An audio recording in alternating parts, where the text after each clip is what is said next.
Bienvenidos a un nuevo video del canal. Los maquis, guerrilleros, huidos, resistentes, eran hombres y también algunas mujeres que tras la derrota republicana en la Guerra Civil Española no aceptaron rendirse ni exiliarse. Muchos cruzaron a Francia con la esperanza de reagruparse, otros quedaron en la clandestinidad interior. Pero cuando la Segunda Guerra Mundial terminó y los aliados no intervinieron en España como esperaban, miles de ellos entendieron que estaban solos. Había terminado la guerra, pero para ellos solo empezaba la supervivencia. Los maquis no formaban un ejército regular. Eran combatientes dispersos, organizados en pequeños grupos armados, con formación política en su mayoría comunista o socialista, que intentaban debilitar el régimen franquista mediante sabotajes, emboscadas, propaganda o simplemente resistiendo. Su objetivo inicial era militar, político, pero muy pronto se convirtió en otra cosa. Perseguidos sin tregua por la Guardia Civil, el ejército y la policía política, muchos se vieron obligados a esconderse en montañas, sierras y bosques. La lucha pasó a un segundo plano. Lo primero era seguir con vida. Así nació el maqui como símbolo de resistencia y como figura de pura supervivencia. Ya no podían moverse libremente por pueblos o ciudades. Se refugiaron en el monte, en lo más abrupto y solitario del país. Vivían como espectros. Observaban desde las alturas los movimientos enemigos. Bajaban solo cuando era estrictamente necesario. Comían lo que podían cazar o robar. Dormían en cuevas, en viejos corrales, en refugios excavados con sus propias manos. Durante años, incluso décadas, muchos no vieron un techo, ni una mesa, ni una cama. Algunos vivieron más de 20 años escondidos, incluso hasta los años 60 o 70, cuando el país ya había cambiado por completo. Las zonas donde actuaron no eran elegidas al azar. Buscaban terrenos duros, montañosos, de acceso complicado. En los Pirineos, algunos grupos intentaron penetrar desde Francia para iniciar una insurrección que fracasó en 1944. En Galicia, con sus bosques infinitos, lograron esconderse durante mucho tiempo, igual que en León, donde el clima y el relieve jugaban a su favor. La Sierra de Cuenca y el interior del Levante fueron claves para la llamada Agrupación Guerrillera de Levante y Aragón, una de las más activas del país. En Sierra Morena, otros pequeños grupos resistieron entre Dehesas y Monteserrado. Allí donde el terreno ofrecía cobijo y rutas de escape, allí se aferraban a la vida. Pero el precio era altísimo, no había garantías. Cada paso fuera del refugio podía ser el último. Cada ruido en la noche podía anunciar una delación. Muchos fueron abatidos en emboscadas, otros capturados tras ser traicionados. La soledad, el hambre, el frío y la persecución constante convirtieron a aquellos combatientes en supervivientes extremos, en auténticos expertos de la clandestinidad y la evasión. No eran héroes mitológicos ni meros fugitivos. Eran hombres marcados por una guerra que no supieron o no quisieron abandonar y que convirtieron el monte en su hogar, su trinchera y su tumba. Entender quiénes eran los maquis es entender hasta qué punto el ser humano puede adaptarse para resistir. Vivir en el monte no era una elección romántica para los maquis, era su única opción. Tras el final de la Guerra Civil Española, muchos de estos guerrilleros antifranquistas se refugiaron en zonas abruptas, alejadas de todo, donde pudieran esconderse, sobrevivir y continuar con su lucha. Pero no contaban con tecnología, ni ayuda moderna, ni apenas recursos. Su día a día era una adaptación extrema al medio, una lucha constante contra el clima, el hambre y la vigilancia. Los refugios eran el corazón de su supervivencia. Usaban cuevas naturales, chozos construidos con ramas y piedras, o incluso zulos subterráneos que ellos mismos excavaban bajo raíces de árboles o al abrigo de una roca. En lugares como la Sierra de Cuenca, los Montes de León o el interior gallego, los escondites se camuflaban con vegetación, musgo o pizarra para mimetizarse con el entorno. La llamada Ciudad de la Selva, en la frontera entre Galicia y León, fue un ejemplo de campamento guerrillero perfectamente oculto, donde se aprovechaban las características del terreno, como bosques cerrados, cursos de agua y formaciones rocosas, para pasar inadvertidos durante años. Los maquis elegían cuidadosamente la ubicación de sus refugios. Debían tener cerca una fuente de agua, una buena visibilidad del entorno y al menos dos rutas de escape. Se alejaban de caminos transitados y evitaban zonas llanas o fáciles de patrullar. El monte era su aliado, pero también su prisión. Se movían sobre todo de noche, en pequeños grupos, a menudo en silencio absoluto. Y si había riesgo, se dispersaban y se reunían días después en otro punto convenido. Cada movimiento estaba calculado, cada paso tenía un propósito. El frío era otro enemigo implacable. No había ropa térmica ni sacos de dormir. Dormían con mantas viejas dobladas, aislándose del suelo con hojas secas o ramas. En algunos casos ocultaban brasas bajo piedras para obtener algo de calor sin levantar humo visible. Cocinaban lo justo, muchas veces sin encender fuego, y evitaban olores fuertes que pudieran delatar su presencia. El aseo era mínimo. Si podían, se lavaban en arroyos sin jabón para no dejar rastros de espuma ni olores artificiales. La limpieza no era por comodidad, sino por salud. Una infección en mitad del monte podía ser letal. No podían permitirse permanecer mucho tiempo en un mismo lugar. Cada 2 o 3 días, cuando intuían que podían estar siendo rastreados, desmontaban el campamento y se desplazaban. Era una vida nómada, marcada por la cautela y el conocimiento milimétrico del terreno. Sabían dónde había una cueva, un huerto abandonado, un escondite seguro. Ese conocimiento, aprendido a base de experiencia y necesidad, era más valioso que cualquier arma. Dependían también de la colaboración de enlaces rurales, campesinos, pastores o carboneros, que les dejaban comida, medicamentos o noticias en puntos acordados. A veces eran fieles, otras veces traidores.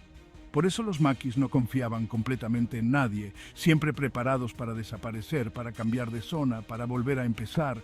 En zonas como San Martín de Boniches, en la serranía de Cuenca, la agrupación guerrillera de Levante y Aragón mantuvo su presencia durante años gracias a esa mezcla de estrategia geográfica, dureza física y astucia. Se ocultaban en parajes remotos como La Manglana o El Molatón y usaban casas rurales abandonadas solo en los inviernos más duros. El monte era su casa, su escudo y su trampa. Así sobrevivían los maquis, sin mapas, sin tecnología, sin ayuda oficial, solo con su conocimiento del terreno, su capacidad de adaptación y una voluntad inquebrantable de resistir. No eran soldados profesionales, eran supervivientes en el sentido más puro de la palabra. Los maquis no tenían acceso a tiendas, ni a cultivos propios, ni a suministros regulares. Comer era una batalla diaria. Y como buenos supervivientes, desarrollaron estrategias duras, silenciosas y muchas veces peligrosas para alimentarse. Cazaban en silencio, de forma furtiva, usando trampas caseras hechas con alambre, ramas, nudos y piedras. Capturaban conejos, aves o incluso ratas si no había más. También pescaban en arroyos con sedal improvisado o incluso con las manos si era necesario. Pero no todo era caza. El monte también ofrecía comida: setas, raíces, espárragos, moras, bellotas, nueces, piñones. Conocimiento total del terreno y de la temporada era clave para no envenenarse ni pasar hambre. Sabían qué recolectar, cuándo y cómo, y cuando eso no bastaba, robaban. No por maldad, sino por pura necesidad. Se acercaban de noche a cortijos, granjas o incluso pueblos pequeños y se llevaban algo de pan, una gallina, un saco de patatas, todo en silencio, todo sin dejar rastro, porque si los descubrían no era cárcel, era muerte. A veces contaban con la ayuda de enlaces rurales, campesinos o simpatizantes que les dejaban comida escondida entre árboles, en cuevas o bajo piedras señaladas, pero no siempre podían fiarse. Algunos colaboraban por miedo, otros traicionaban por recompensas. Por eso el maqui no dependía de nadie. Su supervivencia alimentaria estaba basada en el sigilo, el ingenio y el conocimiento profundo de la naturaleza. Comer no era rutina, era un logro, y cada bocado significaba un día más vivo. En el mundo de los maquis, comunicar era casi tan peligroso como combatir. Sin teléfonos, sin radios portátiles, salvo contadas excepciones en enlaces internacionales, y con la certeza de que cualquier mensaje interceptado podía suponer la muerte, los guerrilleros desarrollaron un sistema de comunicaciones rudimentario pero eficaz, basado en códigos, símbolos y, sobre todo, en la confianza absoluta. La mayoría de las veces los maquis operaban aislados en pequeños grupos y la única forma de mantenerse coordinados o transmitir información era a través de mensajeros humanos. Los enlaces, campesinos, pastores, mujeres, adolescentes, gente del entorno rural que conocía los caminos, los escondites y las normas no escritas de la clandestinidad. Estos enlaces eran los hilos invisibles que unían la resistencia, llevando mensajes escritos en papel de fumar, cartas en doble fondo o simples frases memorizadas que debían ser dichas palabra por palabra, sin margen de error. La discreción era vital. Si uno caía, caían todos. Pero no siempre se podía contar con un enlace de carne y hueso. Por eso se desarrollaron formas silenciosas e indirectas de comunicarse, inspiradas en la tradición pastoril y en códigos usados en otras resistencias europeas. Una piedra colocada sobre otra, un conjunto de ramas en forma de flecha, un pañuelo colgado de una rama seca. Lo que para un forastero era parte del paisaje, para un maqui podía ser un mensaje: todo está bien, cuidado, hay patrullas, o ven al escondite. En algunos casos incluso se tallaban símbolos discretos en los troncos de árboles, cruces, rayas, números, letras en clave.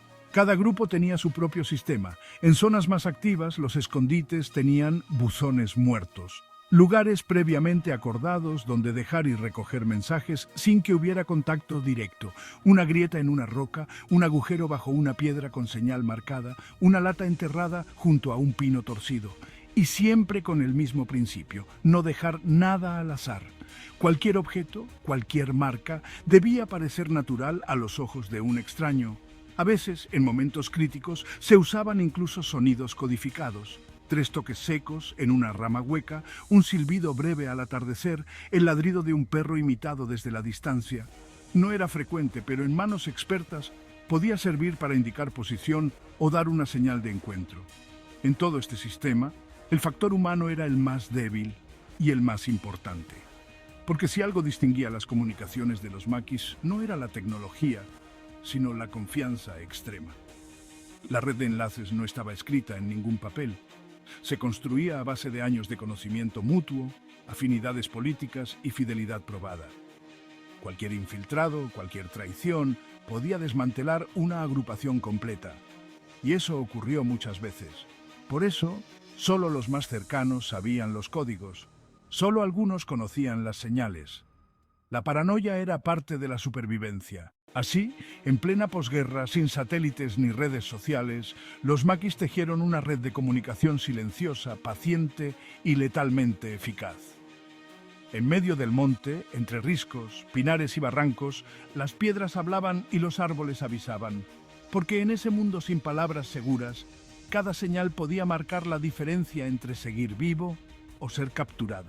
La mochila de un maqui era minimalista: arma, navaja, manta, cantimplora y poco más.